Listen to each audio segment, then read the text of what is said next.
Jesus said, as we heard in our gospel, "Blessed are the peacemakers, for they shall be called children of God." What should be said in church on Remembrance Sunday? With the prophecy of Isaiah ringing in our ears, nation shall not lift up sword against nation, neither shall they learn war anymore. And with the undeniably straightforward words of Christ, "Blessed are the peacemakers." Remembering is part of the core spiritual DNA, if I can put it like that, of Christianity. Every time we celebrate the Eucharist, we repeat the words of Jesus, "Do this in remembrance of me." On a day like today, we say rightly, "We will remember them." And as we say it, we know that remembering is complicated.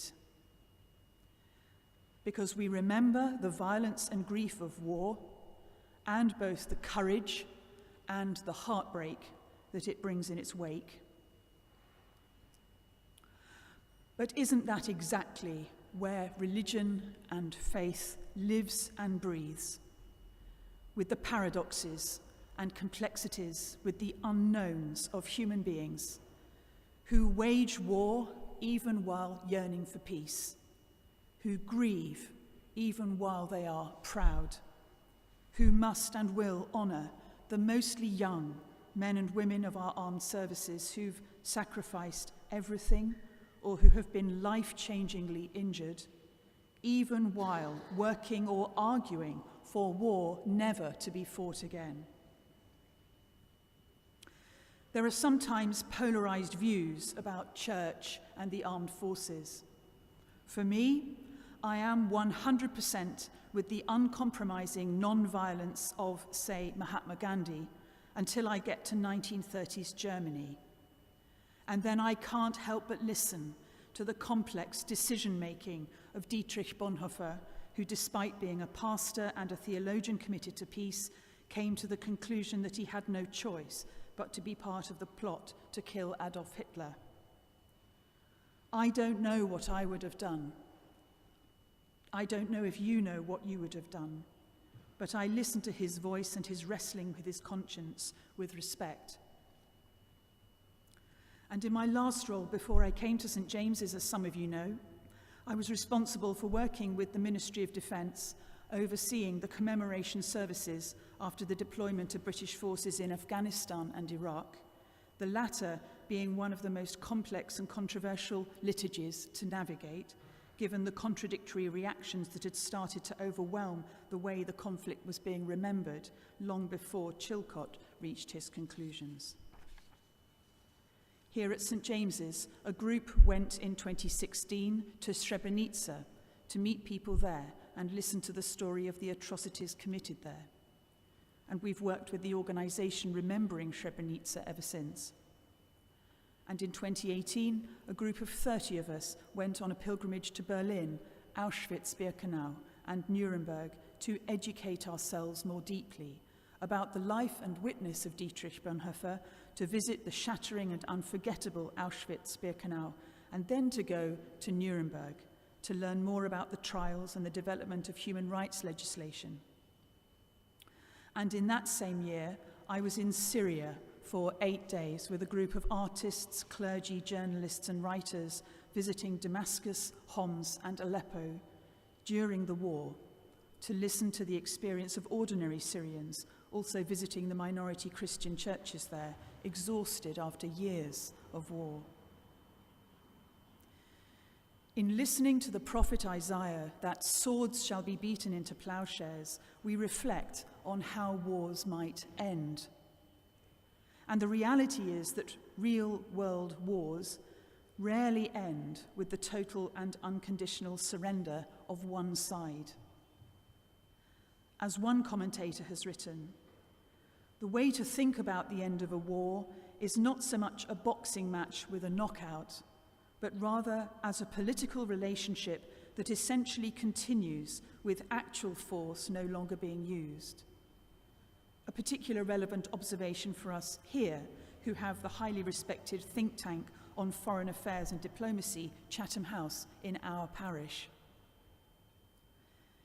The end of the First World War in 1918 probably did seem more like a boxing match, and the punitive settlement arguably sowed the seeds of the next war, which also ended with the surrender of the Nazi regime.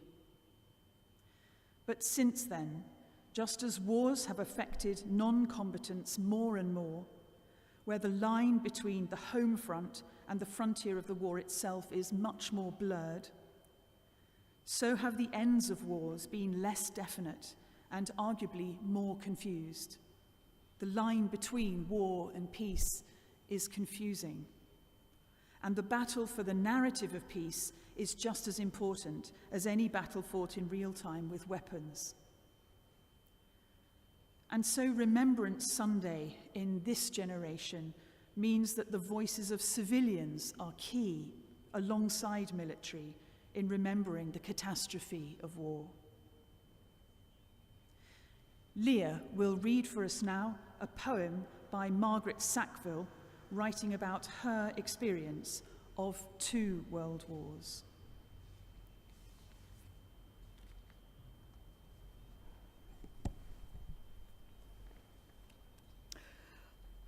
There was no sound at all, no crying in the village. Nothing you could count as sound, that is, after the shells. Only behind a wall, the low sobbing of women, the creaking of a door, a lost dog, nothing else. Silence, which might be felt. No pity in the silence. Horrible, soft, like blood down all the blood-stained ways. In the middle of the street, 2 corpses lie, unburied, and a bayoneted woman stares in the marketplace. Humble and ruined folk. For these, no pride of conquest, their only prayer, "O Lord, give us our daily bread." Not by the battle fires, the shrapnel are we haunted. Who shall deliver us from the memory of these dead?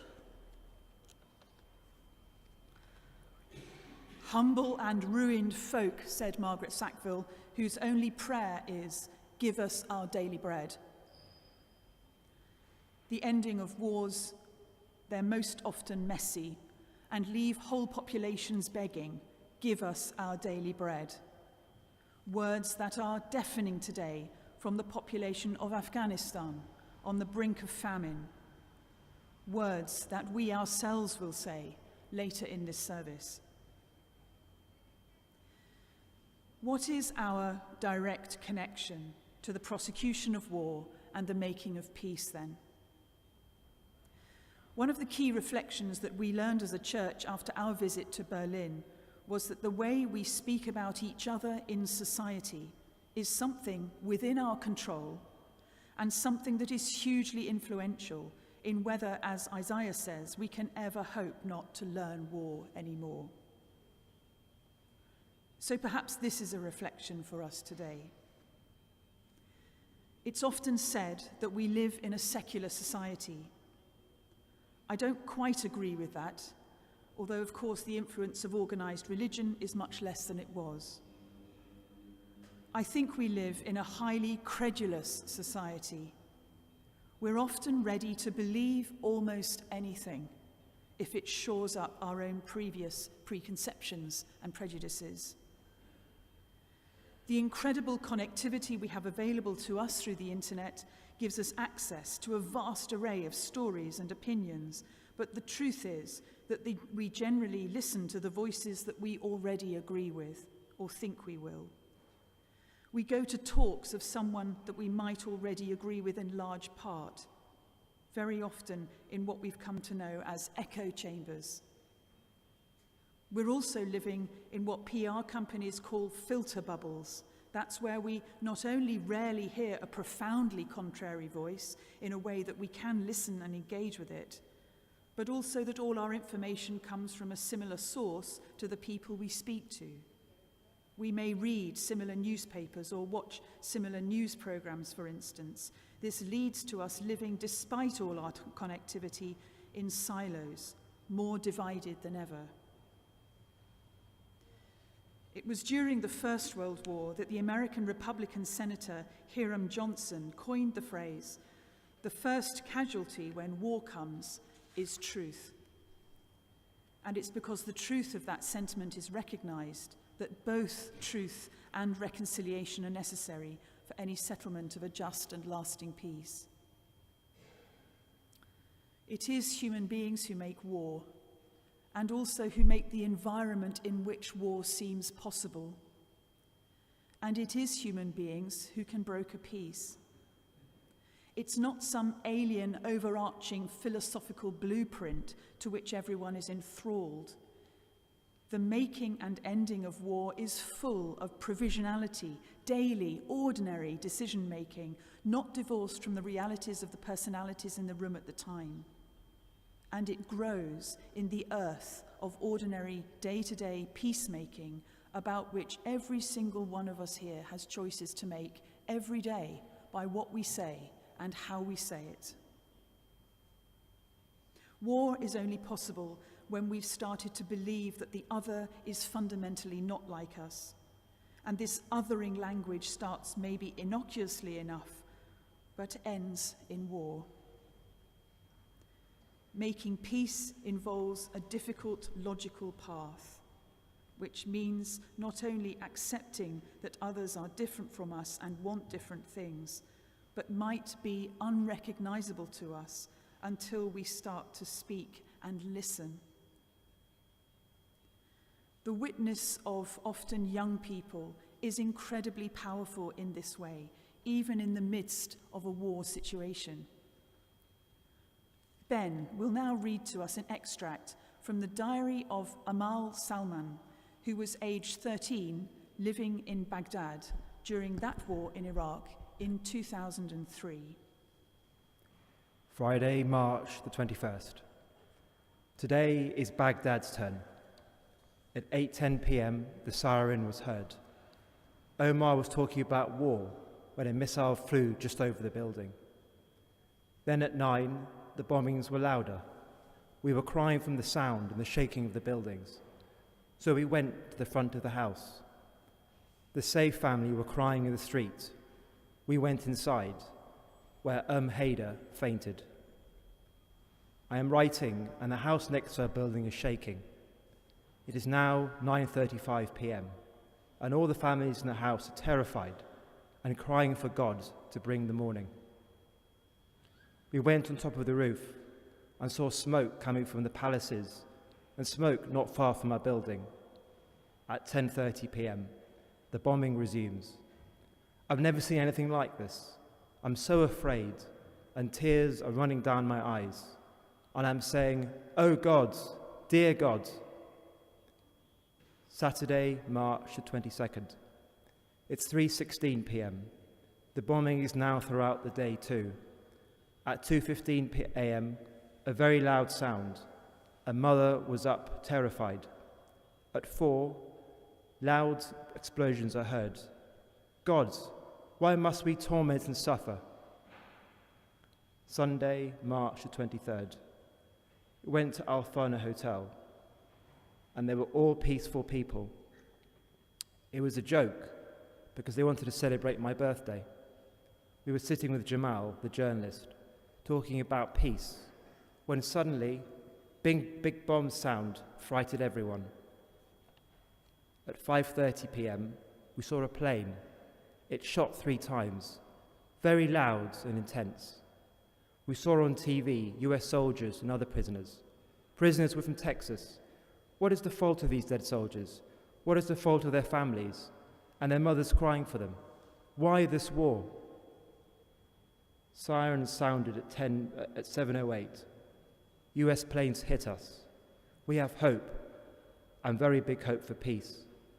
I love hope because it is the most beautiful thing in the world, and I wish hope will continue in every Iraqi family and American. I wish from God only peace. I wish from God only peace, wrote Amal, aged 13, in 2003. Peacemaking is an everyday task that's not to be left to professional diplomats, soldiers, or MPs. Today we honour the willingness of the mostly young men and women who will go where they are sent and risk injury or death in the service of their country. And we especially honour the ones who went and did not return. But the wider context for war and peace is not over there or decided by someone else. The environment in which war breaks out is a lot more ordinary than we think. And the peacemaking that's needed to prevent it is more personal and more ordinary too, and something that each one of us can make a contribution to. As we listen to the prophecy of Isaiah, that nation shall not lift up sword against nation, and as we ask for the energy and grace to hear Jesus' words that the peacemakers are blessed because they will be called children of God. I end then with the words of Etty Hillesum, who died aged 29 in Auschwitz in 1943. She wrote this: "All disasters stem from us. Why is there a war? Perhaps because now and then I might be inclined to snap at my neighbour, because I and my neighbour and everyone else do not have enough love. Yet we could fight war and all its excrescences by releasing each day the love that is shackled inside us and giving that love a chance to live."